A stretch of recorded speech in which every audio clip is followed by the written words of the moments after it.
കൊല്ലം അയത്തിൽ ജംഗ്ഷനിലെ fly ഓവറിൻ്റെയും approach റോഡിൻ്റെയും വർക്കുകളെല്ലാം പൂർണ്ണമായി പൂർത്തിയായിരിക്കുകയാണ്. NH-66 ഭാഗമായി നിർമ്മിക്കുന്ന ഫ്ലൈ ഓവറിൻ്റെ എല്ലാ വർക്കുകളും തീർന്നു. ഇപ്പോൾ ലോഡ് ടെസ്റ്റിംഗ് ആണ് ഇപ്പോൾ നടന്നുകൊണ്ടിരിക്കുന്നത്.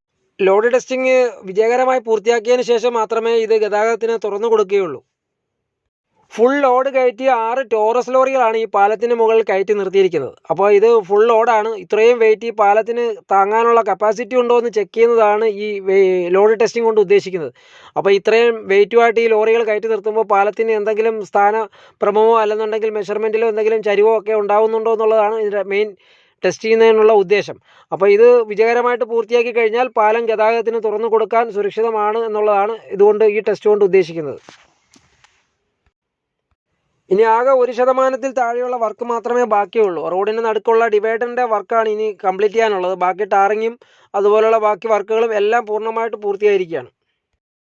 നിലവിലെ സാഹചര്യത്തിൽ ഇപ്പോൾ വർക്ക് കംപ്ലീറ്റ് പൂർത്തിയായാലും ഇതുവഴി വാഹന ഗതാഗതം ഇപ്പോൾ ഉടനെ തുറന്നു കൊടുക്കില്ല. കാര്യം കല്ലുംതാഴത്തിലെ വർക്കും കൂടെ കംപ്ലീറ്റ് ആയതിനു ശേഷം മാത്രമേ ഇതുവഴി വാഹനങ്ങൾ കടത്തിവിടാൻ കഴിയുള്ളൂ. അപ്പം കല്ലുംതാഴത്തെ വർക്ക് ഏകദേശം ഒരു 2 മാസം അല്ലെങ്കിൽ 3 മാസം എടുക്കും.